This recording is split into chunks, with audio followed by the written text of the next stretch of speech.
प्रश्न 6 ध्रुव जनजाति में सैनिक नृत्य का क्या महत्व है? उत्तर ध्रुव जनजाति छत्तीसगढ़ के बस्तर क्षेत्र में निवासरत प्रमुख जनजाति है। इन्हें प्रचलित रूप में परिजा जनजाति के नाम से जाना जाता है। इनके नृत्य की शैली को सैनिक नृत्य कहा जाता है। इनका कारण यह है कि ये जनजाति युद्ध में जाने के पूर्व अपने शौर्य, उत्साह, उमंग और बहादुरी का परिचय संगीत एवं नृत्य के माध्यम से करती है। इनकी पोशाक सैनिकों के जैसी होती है। पोशाक में लंबा लहंगा तथा लंबी पगड़ी होती है। सैनिक नृत्य इनके जीवन का अभिन्न अंग है। वर्तमान में लगभग युद्ध जैसी स्थिति नहीं है। इस कारण इस सैनिक नृत्य स्वतः संरक्षित नहीं रह सकता। इसलिए राज्य सरकार को इसके संरक्षण के लिए पर्याप्त कदम उठाए जाने की जरूरत है। खंड 3 उत्तर की शब्द सीमा 100 अंक 8 प्रश्न 7 टोटमवाद की व्याख्या कीजिए। उत्तर टोटमवाद किसी समाज के उस विश्वास को कहते हैं जिसमें मनुष्य का किसी जानवर, वृक्ष, पौधे तथा या अन्य आत्माओं के संबंध माना जाएगा। अक्सर टोटम वाले जानवर या वृक्ष का उससे मानने वाले कबीले के साथ विशेष संबंध माना जाता है। उस टोटम को मारना या हानि पहुंचाना वर्जित होता है। उसे किसी विशेष अवसर पर या विशेष विधि से ही माना जा सकता है। कबीले के लोग अक्सर उस कबीले को ही चिन्हों में शामिल कर लेते हैं।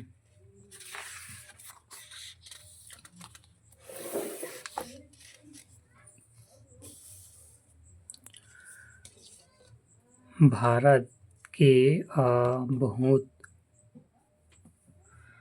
के बहुत से समुदायों में ऐसे टोटम पाए जाते हैं। उदाहरण के लिए 11वीं सदी में सतपुड़ा के जंगलों में रहने वाले भील जनजाति के लोगों में देखा गया है कि हर गुट का एक टोटम जानवर या वृक्ष जैसे पतंगे, सांप, शेर, मोर, बांस, पिदल आदि अगर दो गुटों का एक ही टोटमे में विश्वास पाया जाता है तो उन्हें आपस में विवाह करने की अनुमति नहीं होती, क्योंकि वह एक ही पूर्वज के वंशज माने जाते हैं। खंड 5 उत्तर के शब्द सीमा 500 अंक 40 प्रश्न 8 अनुसूचित जनजातियों की शैक्षणिक हितों के लिए भारतीय संविधान के संरक्षण एवं संवर्धन हेतु दिए गए उपबंधों पर परीक्षण कीजिए।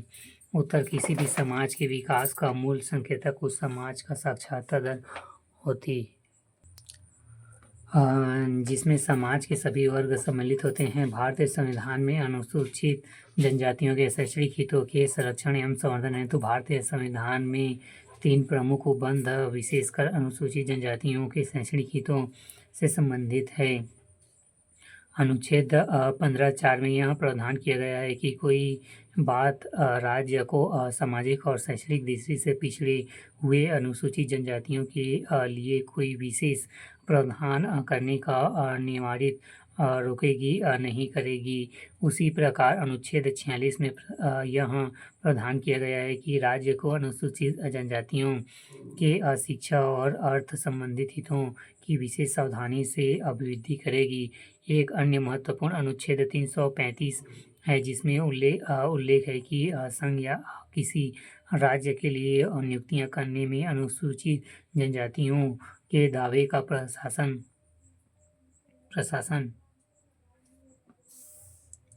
की रक्षा बनाए रखने की संगति के अनुसार ध्यान रखा जाएगा।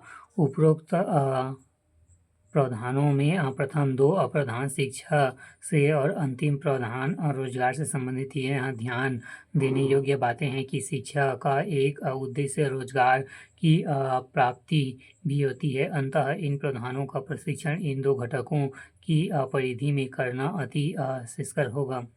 2011 की जनगणना के अनुसार अनुसूचित जनजातियों में साक्षरता दर 59% है, जो कि राष्ट्रीय औसत साक्षरता दर 73% से भी कम है। इतना ही नहीं,